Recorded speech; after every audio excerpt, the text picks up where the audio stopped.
In the 1930s, the Pacific and East Asian region formed an interlocking system of empires, mandates, and semi-colonial zones. The United States controlled the Philippines and Guam, Britain held Hong Kong, Malaya, Singapore, and bases in the Pacific. The Netherlands administered the East Indies, and France governed Indochina. Japan, which had already annexed Korea in 1910, expanded into Manchuria in 1931, and into large parts of China after 1937. Each power viewed the region through its own strategic lens. Japan sought security and resources for an industrializing state under embargo pressure, while the Western powers aimed to preserve their sea lanes, raw material sources, and colonial prestige. All of these states had accumulated legal and practical experience with prisoners of war from earlier conflicts. The Hague Conventions of 1899 and 1907 and the 1929 Geneva Convention on the Treatment of Prisoners of War provided a framework for issues such as food rations, accommodation, labor, and correspondence. The United States, Britain, and the Netherlands ratified the 1929 Convention and incorporated its provisions into their military regulations. Japan accepted the older Hague rules but did not ratify the 1929 Geneva POW Convention, arguing in domestic debates that existing law and imperial prerogatives were sufficient. As a result, the formal legal obligations of the belligerents in the Pacific would differ from the outset. This legal landscape interacted with distinct military cultures. Officers in American, British, Australian, and Dutch forces had been shaped by the experience of the First World War, in which several million soldiers had been captured in Europe and the Middle East. In those campaigns, captivity was widely seen as an unfortunate but legitimate outcome once resistance became impossible. Manuals and staff studies emphasized continued duty in captivity, but did not treat surrender itself as a categorical dishonor. For many of these officers, pre-war expectations were that prisoners would be registered, housed in camps, and eventually exchanged or repatriated when the war ended. Within the Imperial Japanese Army and Navy, doctrine evolved along different lines. Influenced by interpretations of Bushido, the 1882 Imperial Rescript to Soldiers and Sailors, and more recent field service codes issued in the 1930s, training stressed that a serviceman should fight until death rather than surrender. Surrender of one's own forces was treated as a breakdown of discipline and loyalty, while capture by the enemy was considered a remote contingency. At the same time, Japanese planners had relatively little institutional experience of handling large numbers of enemy prisoners. Conflicts such as the Russo-Japanese War and earlier operations in China had produced POWs, but on a scale far smaller than the mass surrenders that would appear after 1941. Strategic planning in the Pacific before the outbreak of war concentrated on bases, fleets, and airfields, rather than on future POW camps. In 1941, the British Empire maintained roughly 88,000 troops in Malaya and Singapore. The United States had approximately 31,000 Army and Marine personnel in the Philippines, and the Dutch fielded around 80,000 soldiers in the East Indies, many of them locally recruited. Japanese operational plans for the first months of war envisaged simultaneous attacks against these garrisons, but staff estimates generally assumed rapid capitulation of enemy bases, followed by use of facilities and local resources, not long-term responsibility for tens of thousands of captured personnel. Logistical calculations reinforce this lack of focus on captivity. Japan entered the war with limited merchant shipping tonnage relative to its projected commitments from Manchuria to New Guinea. Transport priorities and planning documents emphasized fuel, ammunition, and industrial materials. In Allied planning, shipping was similarly scarce. Most pre-war discussions about prisoners concerned the possible evacuation of their own forces and civilians from threatened territories, rather than their status if they fell into enemy hands. In both systems, POW administration ranked below fleet movements, air reinforcement, and supply lines and staff attention. The civilian environment in which later POW camps would be located was also taking shape. Across Malaya, the Philippines, the Dutch East Indies, and the Mandated Islands, local populations far outnumbered foreign garrisons. Chinese, Malay, Indonesian, Filipino, Micronesian, and other communities lived alongside European and American residents whose legal status depended on consular agreements and colonial regulations.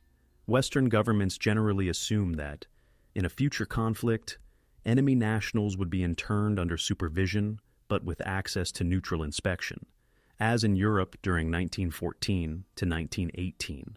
Japanese authorities, drawing on their own experience of domestic security operations and occupation zones in China, tended to frame the issue of foreign civilians and captured personnel within broader questions of public order, counterinsurgency, and economic exploitation.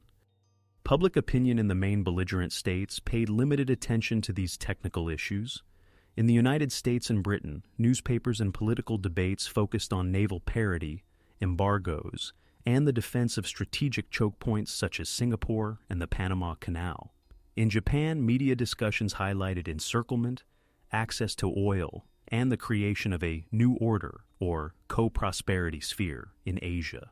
The treatment of prisoners of war and civilian internees remained largely the domain of legal experts and military administrators. When war began in December 1941, each side thus entered the conflict with different legal commitments, cultural expectations, and practical preparations regarding captivity, but without a detailed public understanding of how these factors would shape the creation and operation of POW camps across the Pacific.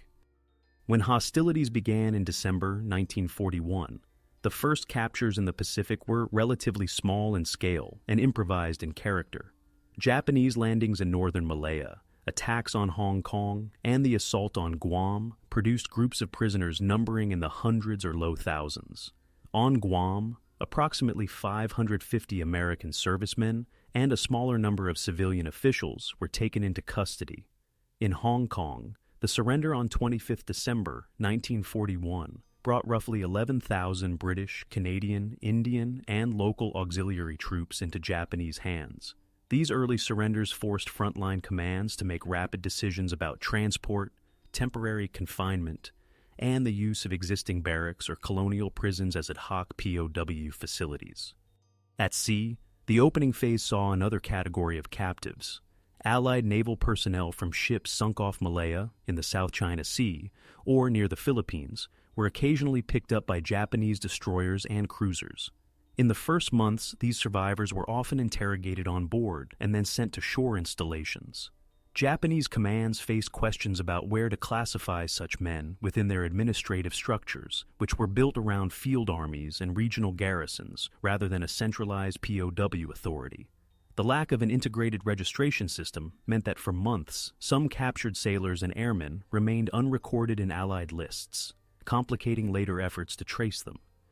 The fall of Singapore on the 15th of February 1942 marked a major shift in scale. When Lieutenant General Arthur Percival agreed to capitulate, approximately 80,000 Allied troops in the garrison, British, Indian, Australian, and other colonial units, became prisoners. Japanese 25th Army Headquarters, which had planned an operation aimed at neutralizing a fortress and securing a key port, suddenly found itself responsible for the custody of a population larger than many of its own divisions.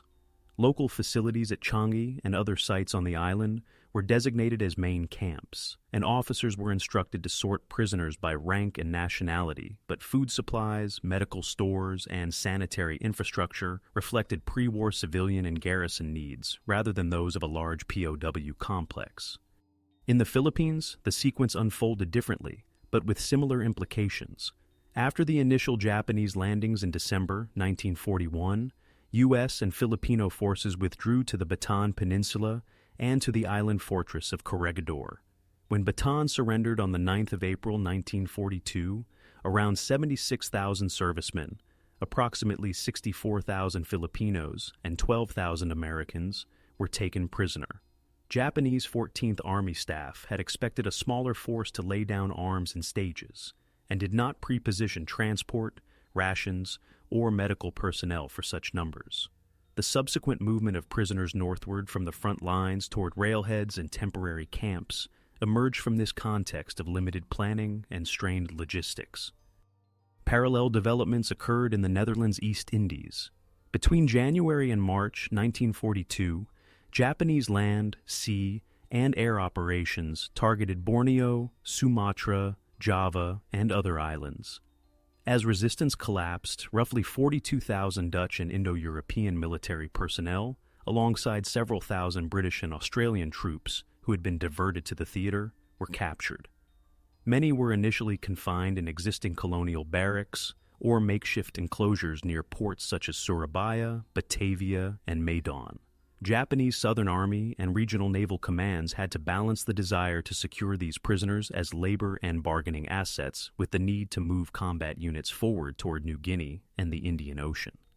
On the Allied side, the opening months brought their own internment measures. In December 1941 and early 1942, authorities in the United States, Canada, Australia, and British territories in the Pacific identified Japanese nationals and some German and Italian residents as enemy aliens. Thousands were placed in civilian internment camps in locations such as Loveday in Australia, Honolulu in Hawaii, and facilities in the continental United States. While legally distinct from POW camps, these sites shared administrative challenges, classification by nationality and status, provision of housing and food, and the application of domestic law and international conventions to individuals whose loyalty and role in the conflict were often unclear. Command structures during this opening phase reflected pre-war assumptions. Japanese theater headquarters in Tokyo delegated POW responsibilities to field armies in China, Southeast Asia, and the Pacific, with naval districts managing captives taken in maritime operations. In contrast, the United States, Britain, and the Netherlands relied on existing War Office and War Department branches to coordinate Red Cross liaison, information bureaus, and future repatriation schemes, assuming that they would hold substantial numbers of enemy POWs in India, Australia, and North America. The unexpectedly rapid loss of major bases in early 1942 reversed these expectations in practice, leaving the Allies with relatively few Japanese prisoners in the Pacific and large numbers of their own personnel under Japanese control. Information about these developments reached home fronts slowly and unevenly. Censorship, disrupted communications, and the absence of formal notification mechanisms meant that many families in North America, Europe, and Asia remained uncertain about the fate of relatives for months after surrenders at Hong Kong, Singapore, and Bataan. Governments issued general statements acknowledging heavy losses and the likelihood that many servicemen were prisoners, while international organizations began to request lists and camp locations through neutral powers. By mid-1942, the opening phase of the Pacific War had thus transformed the abstract legal frameworks and cultural assumptions described earlier into concrete situations. Tens of thousands of servicemen and civilians in captivity, dispersed across a growing network of camps, with both sides still adapting their systems to this new reality. As the scale of captivity expanded in early 1942, military planners on all sides began to reassess prisoners not only as a humanitarian or legal responsibility, but as a strategic factor. In Tokyo, the Imperial General Headquarters and the Ministries of War and Navy examined how tens of thousands of Allied POWs could be integrated into broader plans for the Greater East Asia co-prosperity sphere. Memoranda discussed three main issues: security in conquered territories, economic exploitation of resources, and the political need to manage foreign opinion. Prisoners were seen as a potential labor pool for construction and industry, as a possible bargaining instrument in future negotiations, and as a security risk if left idle or concentrated near unstable areas. Within the Japanese Army, specialized prisoner of war administration sections were expanded in China. Expeditionary Army and Southern Army headquarters, staff officers surveyed potential campsites near ports, industrial centers, and transport hubs. Locations in Singapore, Java, Sumatra, Burma, Formosa, and the Japanese home islands were earmarked for permanent or semi-permanent camps. Planning documents addressed perimeter defenses, accommodation in former barracks or warehouses, and the use of existing rail networks to move prisoners inland from coastal landing points. However, shipping figures imposed hard limits. Japanese-controlled merchant tonnage in 1942 was already heavily committed to moving fuel from the Dutch East Indies and supplies to frontline units, leaving limited capacity for the relatively low-priority task of POW transport. A parallel discussion unfolded over the role of prisoner labor. Army and Navy economic bureaus, along with private firms, requested authorization to employ POWs in docks, mines, plantations, and construction projects. Proposals specified numbers of workers for particular sites, such as coal mines in Kyushu, harbor facilities in Saigon, or railway construction in Thailand and Burma. These plans assumed that prisoners could be organized into work details supervised by Japanese non-commissioned officers and civilian foremen, with medical care and rations largely provided from local stocks. The anticipation of long campaigns in New Guinea and the Solomons increased the perceived need for additional labor to free Japanese soldiers for combat duties. Doctrinal questions accompanied these economic and logistical calculations. Field service codes that had emphasized death over surrender offered little guidance on the detailed handling of enemy prisoners. As reports arrived of mass capitulations at Singapore and Bataan, senior commanders issued circulars instructing troops to disarm prisoners, register them, and hand them over to designated rear area units. Training materials reminded guards to maintain discipline and prevent escapes, while also stressing the need to preserve prisoners as a usable labor force.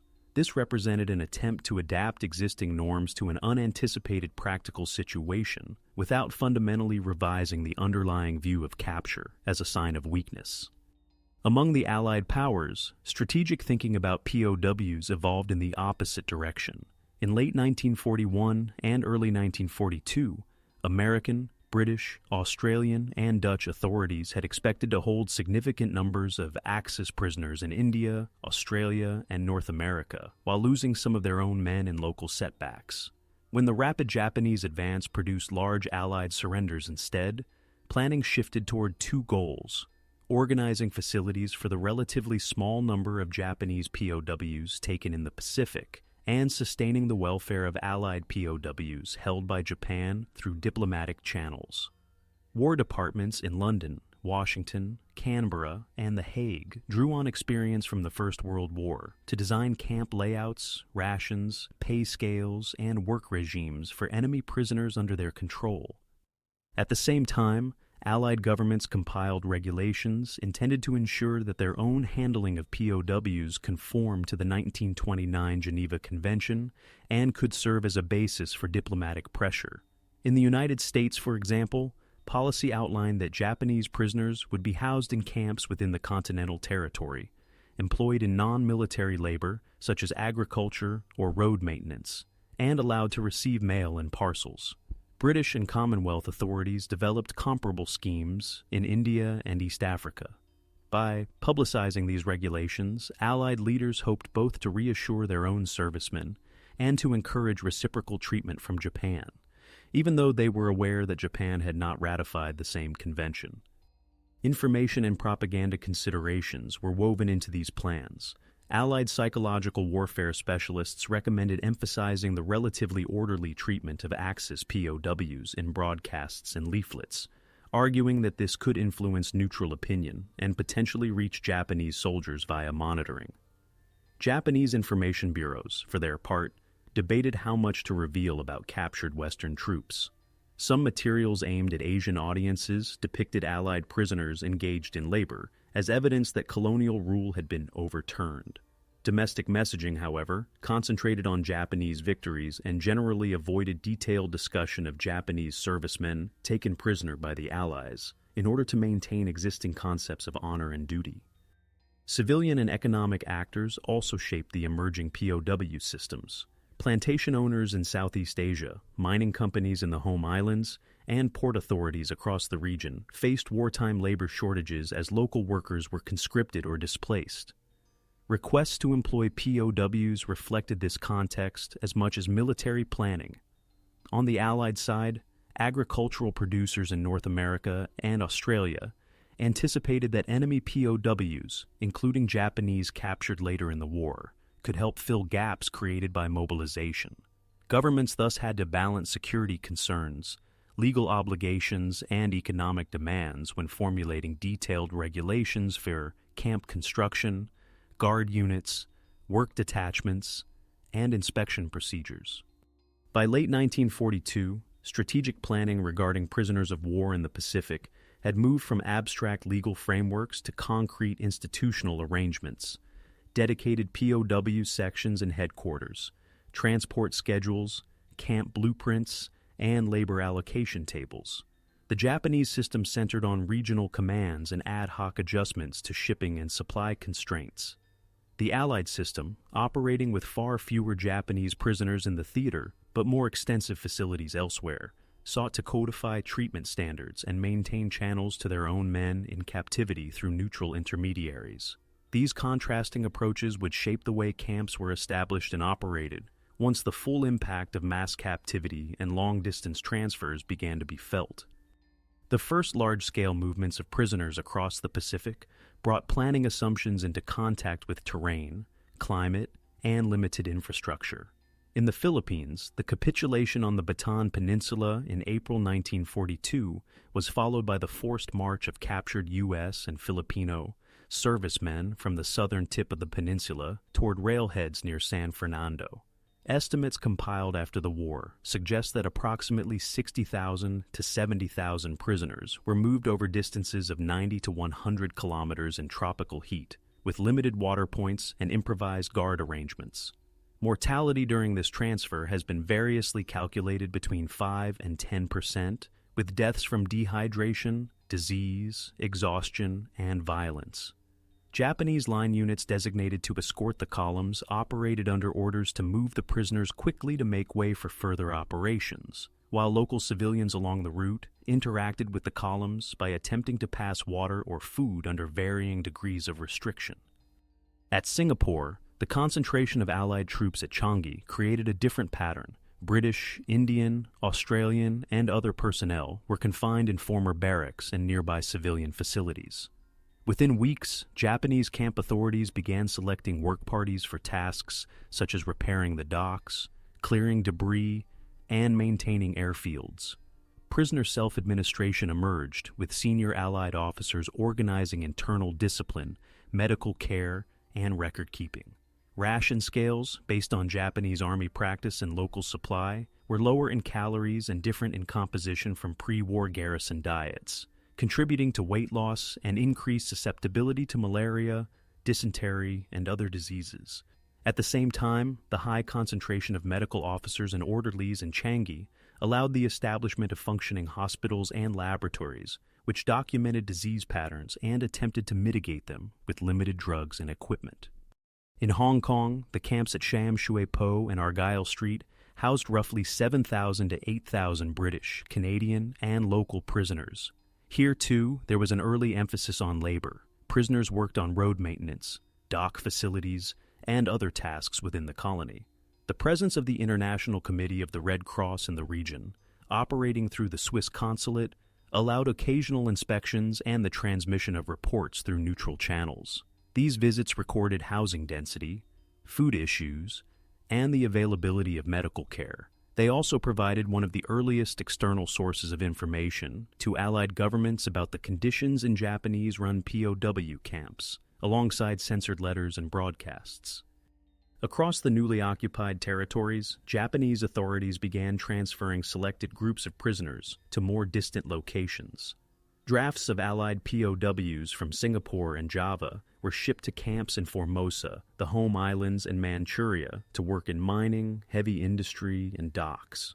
Others were sent to construct airfields in locations such as the Celebes and New Guinea. These movements reflected both economic priorities and strategic concerns about leaving large numbers of Allied soldiers in areas where guerrilla activity might develop.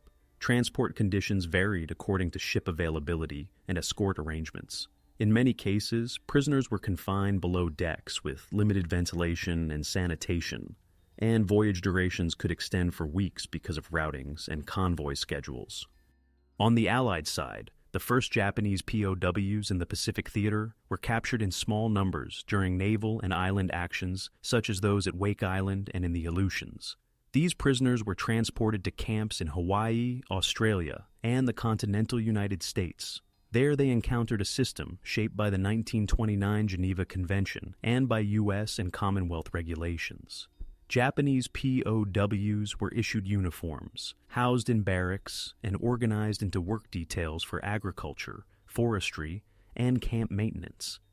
Camp authorities established educational programs and religious services, sometimes in cooperation with Japanese-American interpreters or visiting clergy. For the prisoners, the experience of being fed, clothed, and offered structured activities clashed with a home front narrative in which capture was stigmatized. Some expressed concern about family reactions and post-war status. Civilian internment also entered a more intensive phase. In territories under Japanese control, Western civilians, including women and children, were gathered into internment camps in cities like Manila, Singapore, and Java's main ports. Former schools, hotels, and institutions such as the University of Santo Tomas in Manila were converted into compounds surrounded by fences and guard posts. In Allied-held areas, Japanese, German, and Italian civilians were interned in camps in Australia, India, and North America. Daily life in these civilian facilities differed from military POW camps in structure and labor obligations, but they shared common issues: overcrowding, limited medical supplies, and reliance on parcels and remittances transmitted through neutral intermediaries. Local populations around the camps experienced the first effects of this emerging system. In parts of Southeast Asia and the Pacific Islands, the presence of large POW sites altered local markets as garrison demand for food and materials increased. Some civilians found employment as guards, interpreters, or laborers in and around the camps, while others encountered prisoners working on roads, railways, or plantations. In certain regions, individual relationships developed, ranging from commercial exchanges to assistance with smuggling food or information, though these interactions were constrained by security regulations and surveillance. By the end of 1942, the first phase of direct engagement between plans and realities in the Pacific POW system had taken shape. Marches, sea transfers, and camp routines showed how legal frameworks, logistical constraints, and military cultures translated into specific practices on the ground. Japanese-run camps for Allied servicemen and civilians, and Allied-run camps for Japanese POWs and enemy aliens, were now operating simultaneously, each reflecting the priorities and limitations of the authorities who controlled them. The next stage would involve a further escalation in demands on prisoner labor, particularly in large infrastructure projects, as the wider war in the Pacific entered a period of protracted campaigns. From 1942 into 1943, the prisoner of war systems in the Pacific entered a phase of expansion and strain. Japanese territorial control reached its maximum extent after operations in New Guinea and the Solomons, while Allied forces began to stabilize front lines and plan counteroffensives. These developments increased the demand for labor in rear areas, ports, and infrastructure projects.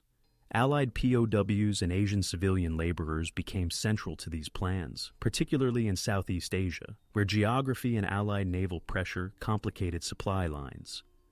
A major example was the decision in 1942 to construct a single-track railway between Bon Pong in Thailand and Than Bue Zayat in Burma, a distance of roughly 415 kilometers.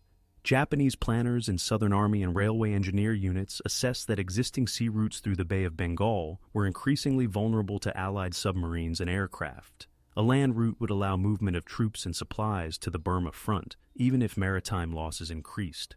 Estimates projected that the line could be completed in about 18 months, using a combination of military engineers, impressed Asian laborers, and approximately 60,000 Allied POWs drawn mainly from camps in Singapore, the Netherlands East Indies, and Burma.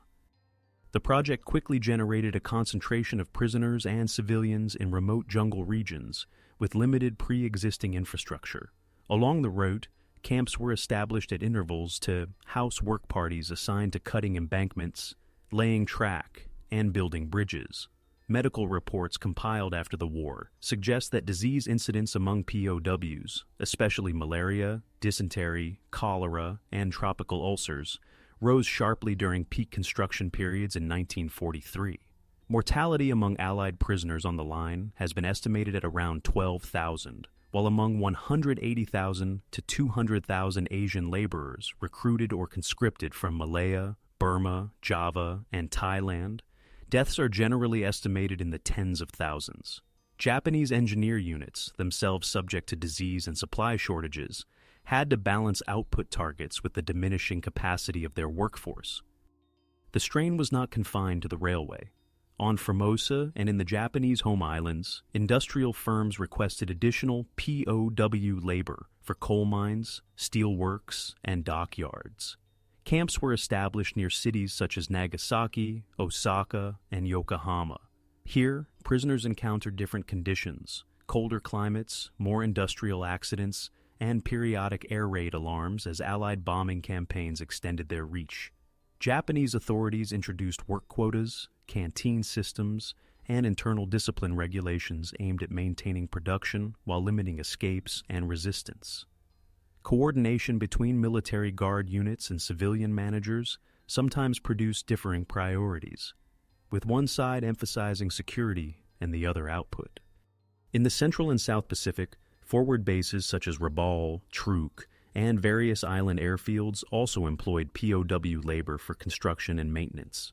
Numbers involved were smaller than in Southeast Asia, but these sites exposed prisoners to additional risks from air attacks and supply fluctuations. When Allied carrier and land-based aircraft intensified raids from 1943 onward, POWs found themselves in zones where food stocks, medical supplies, and shelter for all personnel became more precarious. Japanese planners had to decide whether to retain prisoners in exposed areas for continued labor or to divert scarce shipping to move them to rear zones. On the Allied side, the escalation phase manifested in the gradual increase of Japanese POW numbers captured during campaigns such as Guadalcanal, Bunagona, and the Aleutians. Although many Japanese soldiers continued to avoid capture, by late 1943 there were several thousand Japanese POWs in U.S. and Australian camps. Administrators applied existing regulations to these prisoners, assigning them to work details, language classes, and, in some cases, repatriation of severely wounded personnel under special exchanges. Intelligence officers conducted systematic interrogations focused on order of battle, tactics, and morale, while also compiling studies on Japanese military culture, including views on surrender and captivity. Communication between POWs and the outside world became a central issue.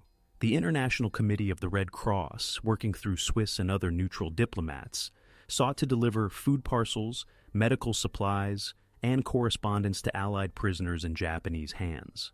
In practice, delivery rates varied widely by region and year, influenced by shipping losses, Japanese approvals, and local administrative decisions. Some camps received periodic consignments that supplemented local rations and provided morale benefits, while others were cut off for long periods.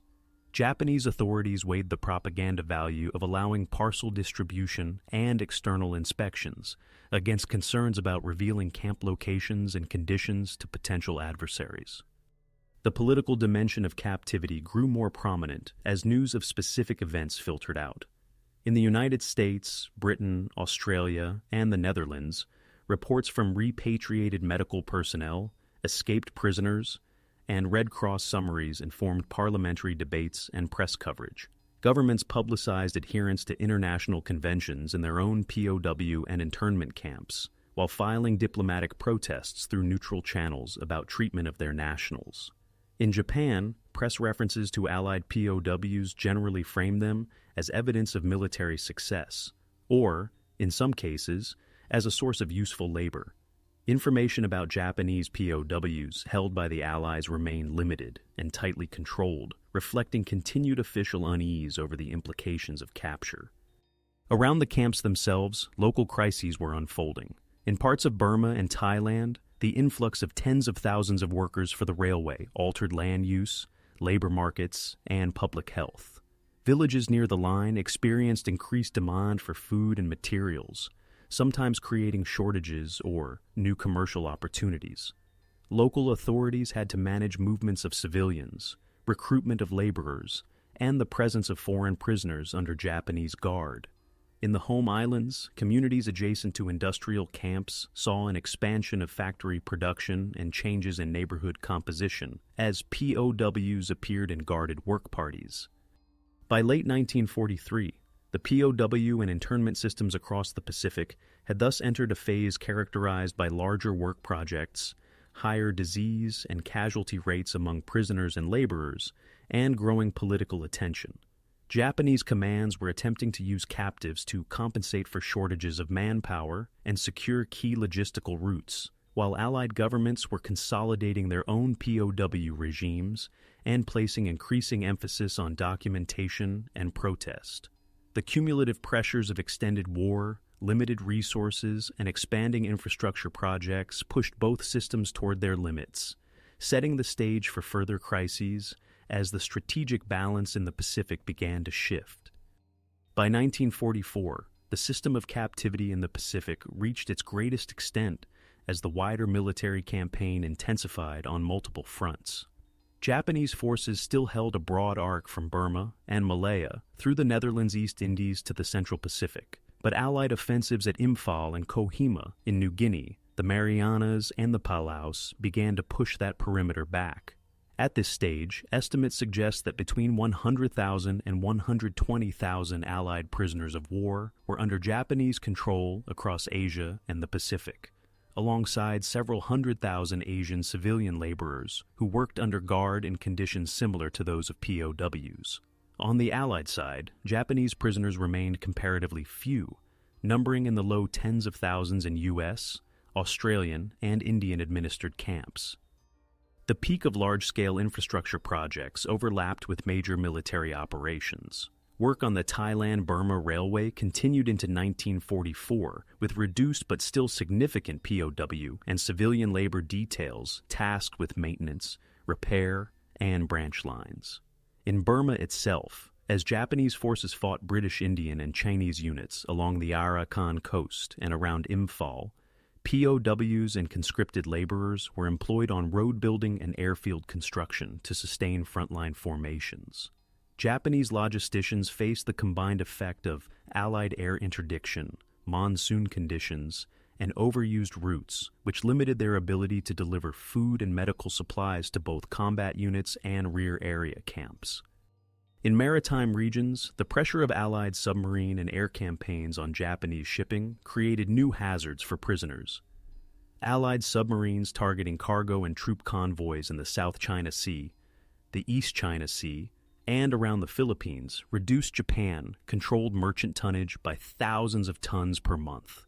To move POWs away from threatened areas or toward labor sites in the home islands in Manchuria, Japanese authorities loaded prisoners onto general cargo ships that were not marked as POW transports. Several of these vessels were sunk by Allied submarines unaware of their human cargo, resulting in the loss of thousands of prisoners. These sinkings highlighted the interaction between strategic bombing and blockade campaigns and the fate of captives whose movements were embedded in the same shipping network as ammunition and fuel. In the Central Pacific, battles for islands such as Saipan, Tinian, Guam, and Peleliu brought a different kind of peak engagement. Japanese garrisons defended these islands with forces that commonly numbered between 10,000 and 30,000 men, often fighting until only a small fraction were captured. On Saipan, for example, out of roughly 31,000 Japanese troops, only several hundred were taken prisoner. This pattern limited the number of new Japanese POWs entering Allied camps from these battles, but intensified the fighting and complicated evacuation of Allied prisoners and interned civilians from areas within range of Japanese counterattacks or artillery. On the Marianas and later at Iwo Jima and Okinawa, American commanders organized rapid removal of any liberated Allied POWs or civilians to rear areas, often by air or hospital ship, to prevent further casualties. Inside Japan and its closer territories, the air war altered daily life in POW and internment camps. By late 1944, U.S. Army Air Forces were conducting large raids with hundreds of B-29s against industrial and urban targets on the home islands. Camps near Nagoya, Osaka, Tokyo, and other cities experienced air raid warnings, blackouts, and in some cases direct damage from bombing and resulting fires. Prisoners worked in factories that produced steel, machinery, or munitions that were targeted, which meant that their labor sites were also at risk.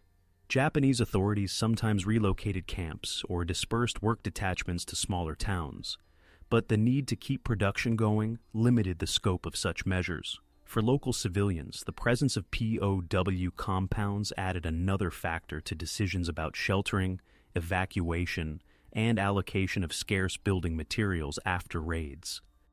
In territories still under Japanese occupation, peak combat activity around 1944 also intersected with the lives of civilian internees. In the Philippines, Netherlands, East Indies, and parts of China, Western civilians confined in former schools and institutions experienced tightening rations and reduced medical supplies as Allied naval and air pressure cut into imports. Japanese garrisons had to prioritize between frontline needs, local civilians, and interned populations. When Allied forces returned to regions such as Leyte and Luzon, some internment camps found themselves near active combat zones. Decisions about whether to move internees inland, concentrate them in fewer locations, or keep them in place were taken under conditions of uncertainty about the speed and direction of Allied advances. Allied-controlled POW and internment systems were also affected by the peak of the campaign, though in different ways. In North America, Australia, and India, the number of Japanese POWs increased but remained manageable relative to the capacity of existing camps. Administrators adjusted work programs to match wartime labor needs, assigning prisoners to agricultural harvesting, forestry, and non-sensitive industrial tasks. In some regions, civilian communities near camps encountered growing numbers of work details, which could affect local employment and public attitudes. Censorship and information control remained tight, but discussions began within Allied governments about post-war repatriation, war crimes investigations, and the future status of POWs who might be reluctant to return. Across all these theaters, the psychological dimension of captivity reached a high point. For Allied prisoners in remote Southeast Asian camps or industrial sites in Japan, news of major battles arrived sporadically via clandestine radios, guards' comments, or newly arrived prisoners. Reports of Allied landings in the Marianas, the Philippines, and later at Iwo Jima and Okinawa influenced expectations about liberation, but also raised concerns about intensified air attacks and possible forced movements. Japanese POWs in Allied camps, informed through controlled briefings, camp newspapers, or visiting officials, followed the same news with a mixture of hope for an end to the conflict and uncertainty about their own families and status at home. By the middle of 1944 and into early 1945, therefore, the POW and internment systems in the Pacific operated under maximum strain. Large infrastructure projects, retreating front lines, and expanding air and sea campaigns intersected with the lives of prisoners and civilians in ways that reflected broader strategic choices and constraints. The cumulative impact of disease, malnutrition, and combat-related risks during this peak phase set the conditions under which the final months of the war, including sudden turning points and rapid collapses, would unfold for those in captivity. As the war continued into 1944 and 1945, prisoners, guards, and surrounding populations adjusted to the prolonged reality of captivity. In many Allied POW camps under Japanese control, internal organization became more structured. Senior officers established camp hierarchies with designated responsibilities for discipline, medical care, sanitation, education, and religious observance. Within that framework, prisoners developed systems of bartering, using food items, cigarettes, and improvised goods as a medium of exchange. Informal economies emerged, linking POWs, Asian laborers, and, in some cases, local civilians through exchanges of food, clothing repairs, or information. Medical adaptation formed another layer of resistance to the effects of deprivation and disease. Allied medical officers in camps in Singapore, Thailand, Burma, the Philippines, and the home islands cataloged illnesses, improvised equipment, and experimented with locally available remedies when standard drugs were unavailable. Simple measures such as controlled water boiling, basic latrine design, and mosquito net usage were promoted through camp lectures and orders. These efforts did not eliminate disease, but sometimes reduced incidence and provided a sense of agency among prisoners facing conditions they could not control at the strategic level. Access to information became central to morale. Prisoners constructed clandestine radios from scavenged components or concealed small receivers obtained through local contacts. News of battles in the Solomons, the Marianas, the Philippines, and later Iwo Jima and Okinawa reached camps in fragmentary form, often via a single hidden set and a chain of oral summaries. Camp authorities in some locations permitted limited receipt of newspapers or monitored broadcasts, which they used to underline the strength of Japanese arms, while prisoners focused on details indicating Allied advances. The circulation of news functioned as both a psychological resource for POWs and a point of concern for Japanese guards, who feared coordinated unrest if expectations of imminent liberation rose too quickly. Escape and organized resistance among Allied POWs under Japanese control were constrained by geography, language barriers, and security measures. In Southeast Asia, dense jungle, distance from Allied lines, and the risk of reprisals against remaining prisoners or local populations limited attempts. Some small groups did escape from camps in Burma, Thailand, and the Philippines, and reached Allied or guerrilla forces, providing intelligence on camp locations and conditions. Others joined local resistance movements for shorter or longer periods. These cases, while numerically small relative to the total POW population, influenced Allied planning for rescue operations and informed post-war assessments of security and morale. In Allied-administered camps holding Japanese POWs, resistance and adaptation took different forms. Many prisoners initially adhered to pre-war concepts of honor that viewed capture as unacceptable. Camp administrators recorded cases of refusal to work, group discipline enforced by prisoner leaders, and, in some instances, collective protests. The most dramatic example occurred at Cowra in Australia in August 1944, where more than 1,000 Japanese POWs attempted a breakout from a camp holding approximately 4,000 prisoners, resulting in several hundred casualties among escapees and a smaller number among guards. For Allied authorities, the incident underscored the need to adapt camp layouts, guard training, and information policies to a prisoner population whose cultural expectations differed from those of European POWs. Over time, some Japanese POWs adapted to camp life by participating in work programs, language classes, and discussion groups organized by Allied intelligence and education officers. These activities aimed to occupy prisoners, provide useful skills, and gather information about Japanese society and military organization. For the prisoners, they offered opportunities to reflect on events, maintain mental activity, or prepare for an uncertain post-war future. Responses varied, from active cooperation to passive attendance or avoidance, reflecting the diversity of backgrounds and perspectives within the camps. Civilians living near POW and internment camps also developed strategies of adaptation. In Southeast Asia and the Pacific Islands, some villagers and townspeople engaged in trade with prisoners or with camp personnel, supplying food and materials in exchange for labor or goods. Others sought employment as interpreters, clerks, or guards, integrating camp economies into local livelihoods. At the same time, communities sometimes had to adjust to restrictions on movement, curfews, and the presence of armed patrols. In Allied territories, farmers and factory owners adapted to the availability of POW labor, reorganizing work processes to incorporate guarded work details, while negotiating with military authorities over pay rates and security arrangements. Camp administrations on both sides responded to these evolving patterns with policy adjustments.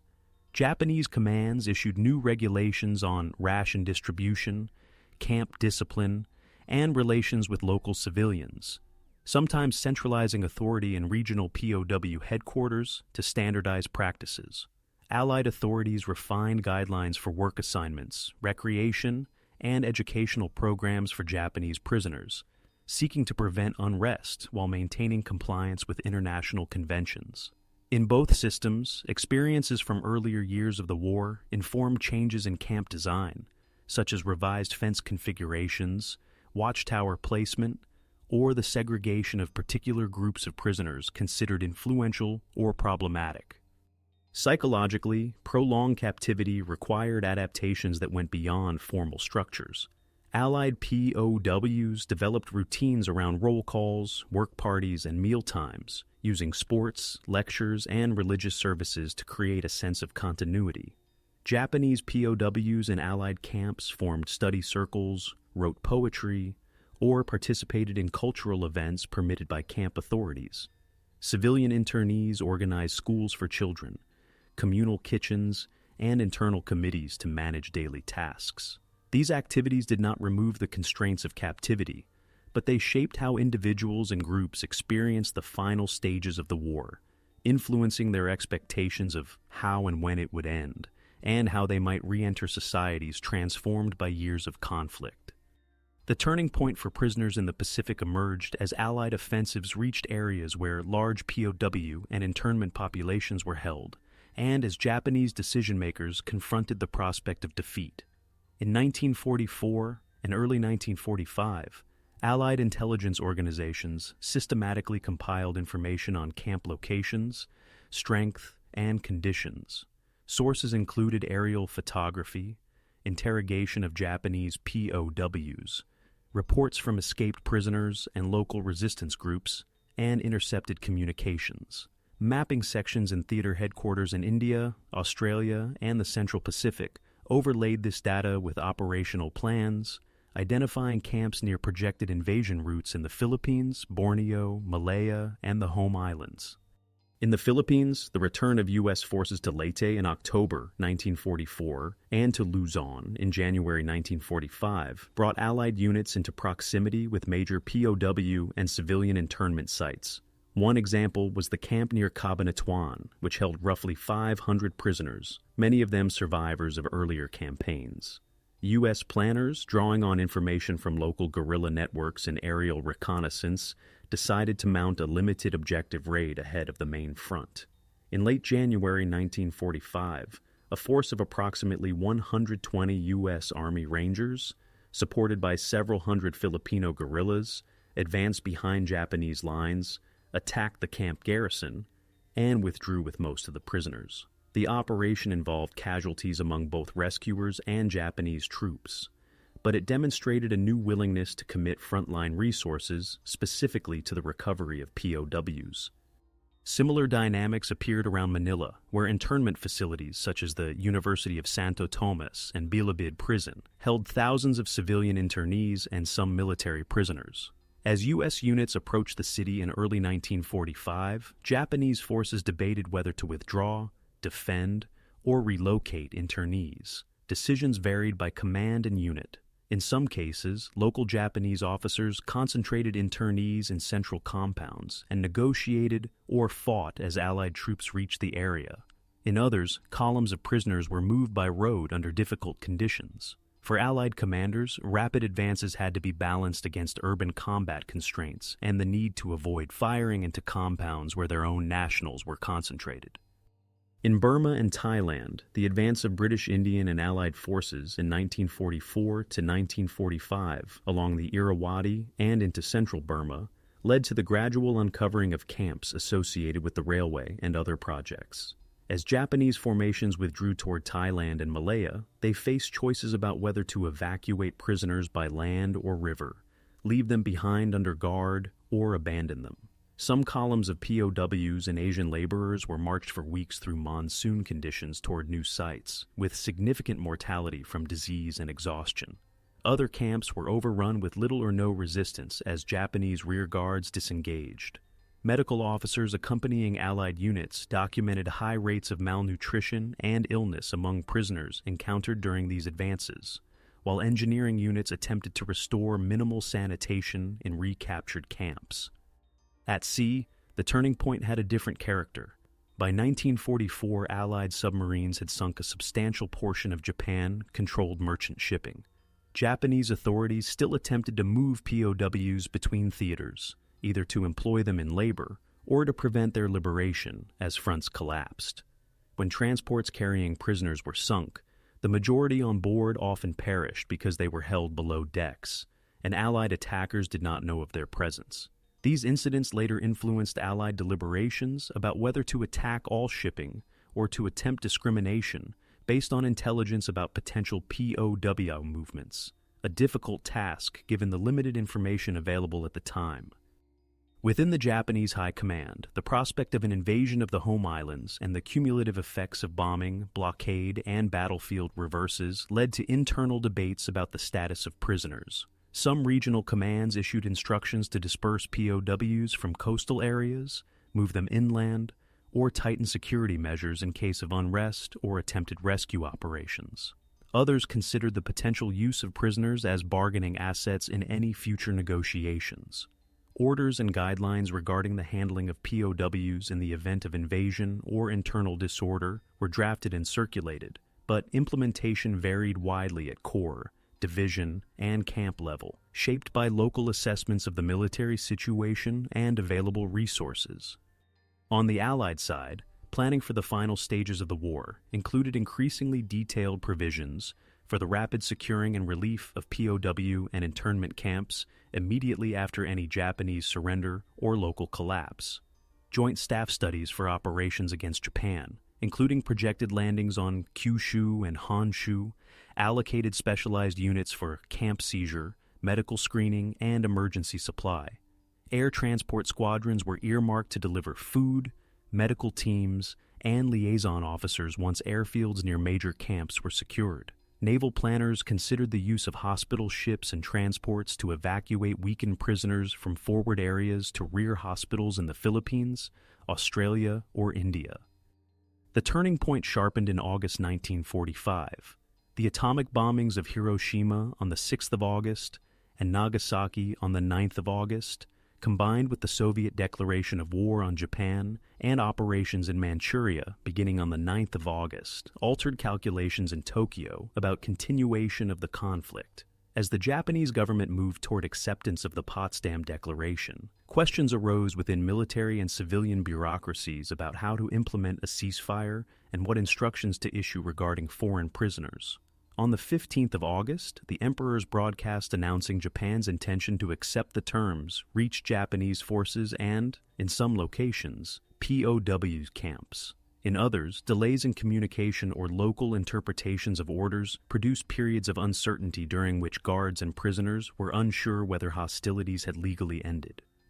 In the days and weeks following the broadcast, Allied aircraft began dropping leaflets and supply canisters near suspected camp locations across East and Southeast Asia and the Pacific. Leaflets informed prisoners of the surrender, instructed them to remain in place, and ordered Japanese authorities to protect and care for them pending Allied arrival. Supply drops contained food, medicines, and radios. For POWs and internees, these materials represented the first direct institutional contact with Allied forces after years of separation. For Japanese camp staffs, they signaled the end of their authority, but left open questions about personal responsibility, protection from reprisals, and the practical steps involved in handing over camps to incoming Allied teams. Thus, the turning point in the history of POW camps in the Pacific did not consist of a single battle or order, but of a sequence of interrelated developments. Allied advances into regions containing large numbers of captives, targeted rescue operations, intensified shipping losses affecting prisoner movements, high-level decisions in Tokyo leading to surrender, and the first direct interventions by Allied relief units. Together, these developments transformed captivity from a long-term condition shaped by incremental adaptation into a transitional phase leading toward liberation, repatriation, and, for camp personnel and administrators, legal and political scrutiny in the post-war period. The formal end of hostilities in August 1945 did not bring an immediate end to the effects of captivity. In many parts of Asia and the Pacific, Allied and Japanese forces were still dispersed, communications were disrupted, and transport networks were damaged. Implementing surrender terms and organizing the relief and evacuation of prisoners required coordinated efforts by naval, air, and ground commands, as well as cooperation from Japanese officers who remained in place to maintain order until Allied units arrived.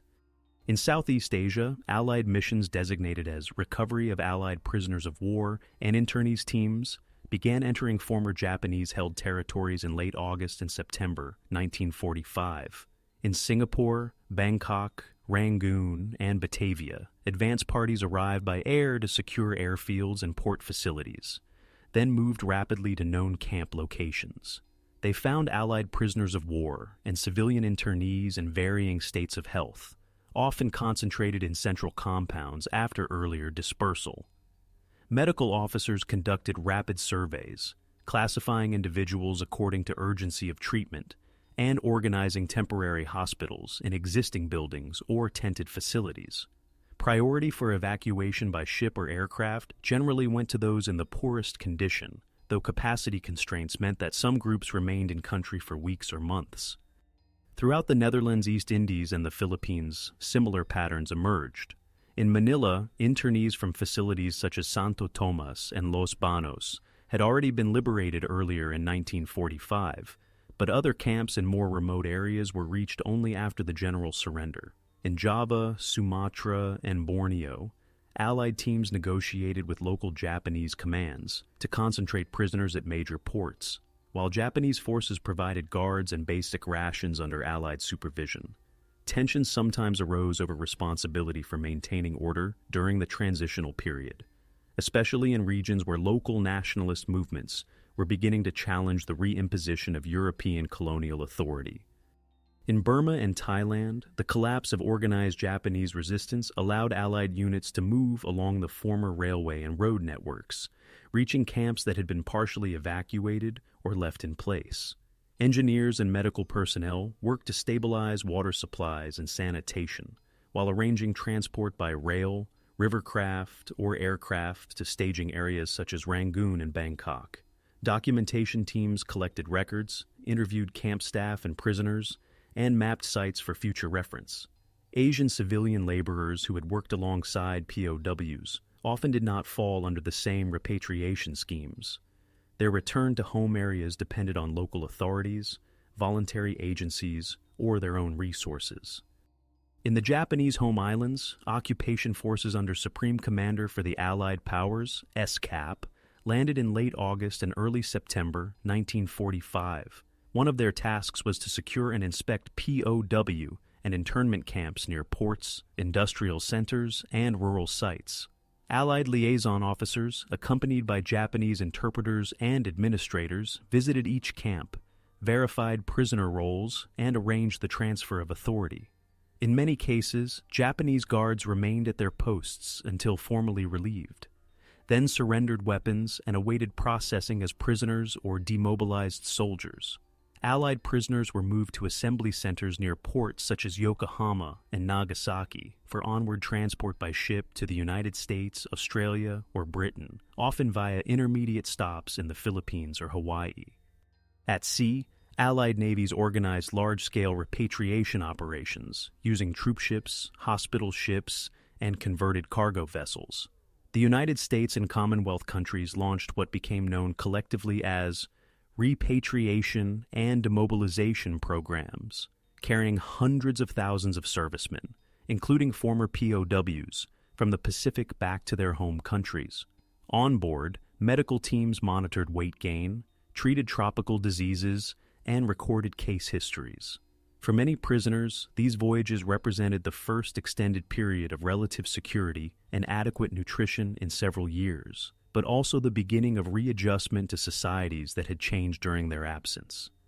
Japanese prisoners of war in Allied hands experienced a different trajectory. Camps in the United States, Australia, New Zealand, India, and other locations remained in operation after August 1945, while governments decided on the timing and conditions of repatriation. Some Japanese POWs were transferred to temporary holding and labor camps in territories closer to Japan, such as Guam or the Philippines, to facilitate eventual transport.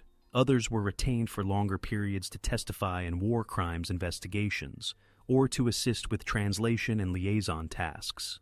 Repatriation voyages began in late 1945 and extended into 1946 and beyond, with ships carrying former soldiers, sailors, and civilians back to ports such as Maizuru, Hakata, and Uraga. Immediate consequences of liberation included both improvements and new stresses. The sudden availability of food, particularly for severely malnourished prisoners, required carefully controlled refeeding to avoid medical complications. Medical staff implemented staged diets and monitored fluid and electrolyte balance, while also treating infections and chronic conditions that had accumulated during captivity. Psychological responses varied. Some former prisoners reported relief and a sense of closure. Others experienced disorientation, sleep disturbances, or difficulty adjusting to less regimented environments. Civilian internees faced parallel challenges, especially children who had spent formative years in camps and now had to adapt to peacetime schooling and family life. The end of captivity also intersected with wider political transitions. In territories where European colonial rule was reasserted after Japanese surrender, such as the Netherlands East Indies and French Indochina, returning administrators encountered nationalist movements that had strengthened during the war years. Former POW and internment facilities sometimes lay in areas contested between colonial forces and local groups, complicating relief operations. In other regions, such as the Philippines, national independence followed relatively quickly, and former prisoners returned as veterans to societies engaged in reconstruction under new political frameworks. For Japanese society, the return of former POWs occurred alongside large-scale demobilization, food shortages, and occupation reforms. Many repatriated soldiers had to reconcile their captivity with pre-war ideals that had stigmatized surrender. Some initially concealed their POW status, while others participated in veterans associations, wrote memoirs, or gave testimony to government commissions. The presence of occupying forces and war crimes trials in Tokyo and other cities provided a public context in which questions about responsibility for the treatment of prisoners and internees were debated alongside broader discussions about the war's causes and consequences. By the end of the immediate post-war period, roughly 1946 to 1947, most surviving Allied POWs and Western civilian internees from the Pacific Theater had been repatriated to their home countries, while the majority of Japanese prisoners held by the Allies had returned to Japan or been transferred to other jurisdictions. However, not all cases were resolved quickly. Some individuals remained missing, their fates unclear because of ship sinkings, incomplete records, or unmarked graves. Families on all sides continued to seek information through government offices, veterans organizations, and international agencies. The physical sites of former camps, meanwhile, were gradually repurposed, dismantled, or left to decay, even as their existence remained embedded in the personal memories of those who had lived and worked within them. In the decades after 1945, the history of POW and internment camps in the Pacific became part of wider debates about law, responsibility, and memory. Governments, international organizations, and veterans groups on all sides collected documents, testimonies, and medical data to reconstruct what had happened in a theater where hundreds of thousands of servicemen and civilians had experienced captivity in diverse settings. The resulting records formed the basis of war crimes investigations, compensation schemes, and academic studies, but they also reflected the priorities and constraints of each institution that produced them. Allied governments established tribunals in Tokyo and at numerous regional centers to examine conduct during the war, including the treatment of prisoners. Charges addressed issues such as unlawful killings, forced labor under conditions assessed as incompatible with existing conventions, and failures to provide adequate food or medical care where available resources permitted better standards. Japanese officers and camp personnel were tried alongside other military and civilian officials. Defense arguments referred to shipping losses, shortages, and military necessity, while prosecutors cited orders, diaries, and survivor testimony. These proceedings did not cover every case or site, but they helped to define how international law would interpret the obligations of detaining powers toward POWs and civilian internees in future conflicts. In Japan, the legacy of the camps intersected with broader discussions about the war and the post-war constitution. Some former camp staff and military personnel emphasized the difficulties they faced under blockade, air attack, and retreat, arguing that shortages affected Japanese troops and prisoners alike. Others questioned specific policies, such as the use of POW labor on projects like the Burma-Thailand Railway and the handling of transport and evacuation during the final months of the war. Former prisoners' testimonies, translated and published in Japanese, contributed to this debate, as did accounts from Japanese POWs who had spent years in Allied camps, or, in the Soviet case, in labor sites in Siberia and Central Asia before their return.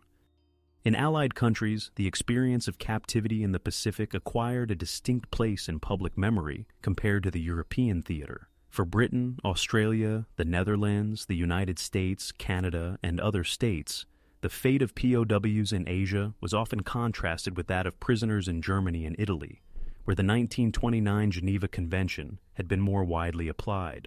Associations of former Far East prisoners of war and civilian internees campaigned for recognition of specific health problems, pensions, and, in some cases, additional compensation from Japan or their own governments.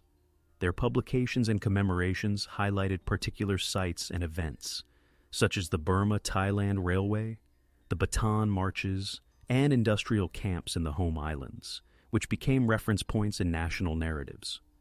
The countries and communities where camps had been located developed their own perspectives. In Thailand and Myanmar, the railway corridor became simultaneously a site of local memory, an object of national narratives about wartime occupation and resistance, and a destination for international visitors. In Indonesia, the history of Dutch and other Western internees overlapped with Indonesian accounts of occupation, forced labor, and the subsequent struggle for independence. In the Philippines, the liberation of camps formed part of a wider story of occupation and restoration of sovereignty. These overlapping memories meant that the same locations could carry different meanings for different groups. For some, symbols of suffering as POWs. For others, reminders of displacement, collaboration, or anti-colonial movements. At the international level, the Pacific POW experience influenced revisions to humanitarian law. The Geneva Conventions of 1949 expanded and clarified rules on prisoners of war and civilians in enemy hands, incorporating lessons from both European and Asian theaters. Debates in drafting committees referred to the problems of long-distance sea transport, the use of POW labor in frontline areas, and the status of internees in occupied territories. Neutral inspection, registration, and relief mechanisms were strengthened in an attempt to prevent the kinds of information gaps that had characterized the Pacific War, where many families had received little or no news for years. Historians approached the subject with increasing methodological sophistication. Early works often focused on national experiences or specific episodes, drawing heavily on memoirs.